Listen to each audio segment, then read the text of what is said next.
महिला अपने सीईओ पति से सोने के लिए कहती है, लेकिन वह बिस्तर के बीच में पानी से भरा एक कटोरा रख देता है। वह लिली को चेतावनी देता है कि वह इस लाइन को पार न करे, वरना वह उसका खर्चा बंद कर देगा। लिली को यह बात बहुत अजीब लगी है। वह उसकी चेतावनी को नजरअंदाज करने का फैसला करती है। उस रात अचानक बारिश और तेज गरज चमक शुरू हो जाती है। सीईओ बचपन से ही गरज की आवाज से डरता है। डर के मारे वह दौड़कर लिली की बाहों में आ जाता है। सीईओ की माँ आवाज सुनकर कमरे में आ जाती है। वह दोनों को एक दूसरे को कसकर पकड़े हुए देती है। लिली उन्हें समझाने की कोशिश करती है कि क्या हुआ था, लेकिन उसकी बात सुने बिना माँ दरवाजा बंद करके चली जाती है। लिली जैसे ही पीछे मुड़ती है, उसका हाथ गलती से सीईओ के सिर पर लग जाता है और वह बेहोश होकर गिर पड़ता है। इस तरह पूरी रात एक बड़ी गड़बड़ी में बदल जाती है। अगली सुबह नाश्ते पर सीईओ बहुत गुस्से में होता है। वह पिछली रात उसे बेहोश करने के लिए लिली को दोष देता है। सीईओ को लगता है कि लिली बहुत ज्यादा सख्त है, इसलिए वह अपने वकील दोस्त को फोन करता है और पूछता है कि वह अपनी पत्नी से तलाक कैसे दिलवा सकता है। उसका दोस्त मजाक में कहता है कि सीईओ को बस ऐसा दिखावा करना चाहिए जैसे वह उसे धोखा दे रहा हो। सीईओ को यह बात एक भयानक आइडिया लगी है। वह अपने दोस्तों को लिली को आकर्षित करने के लिए घर बुलाने का फैसला करता है। सीईओ अपने दोस्तों को घर लेकर आता है। लिली पहले से ही उनके लिए फल तैयार करके उनका इंतजार कर रही होती है। तभी सीईओ की नजर अपनी पत्नी पर पड़ती है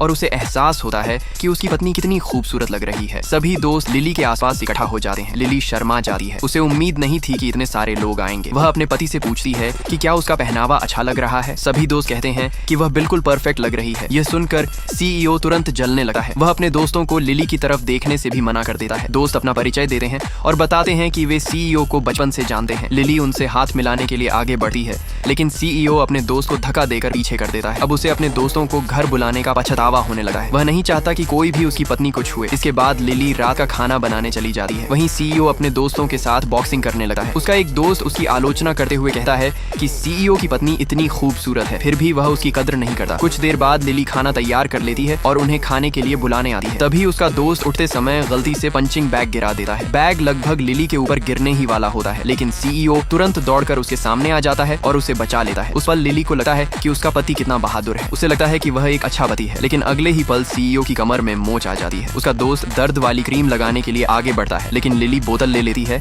और खुद क्रीम लगाने का फैसला करती है। सीईओ को पता ही नहीं चलता कि अब क्रीम कोई और लगा रहा है। वह अपने दोस्त से शिकायत करता है कि उसकी पत्नी दिखने में तो बहुत सुंदर है, लेकिन उसका स्वभाव बहुत खराब है। लिली उसकी कमर पर क्रीम थोड़ा जोर से दबाकर लगाती है। सीईओ दर्द से चीख पड़ता है। वह अपने दोस्त से कहता है कि थोड़ा सावधानी से करे और अपनी पत्नी की तरह इतना जोर से न लगाए। ये सुनकर लिली गुस्से में सीईओ के पीछे जोर से थपकी मार देती है। सीईओ हैरानी से पीछे मुड़ता है और देखता है कि उसकी कमर पर क्रीम लगाने वाला उसका दोस्त नहीं बल्कि लिली है।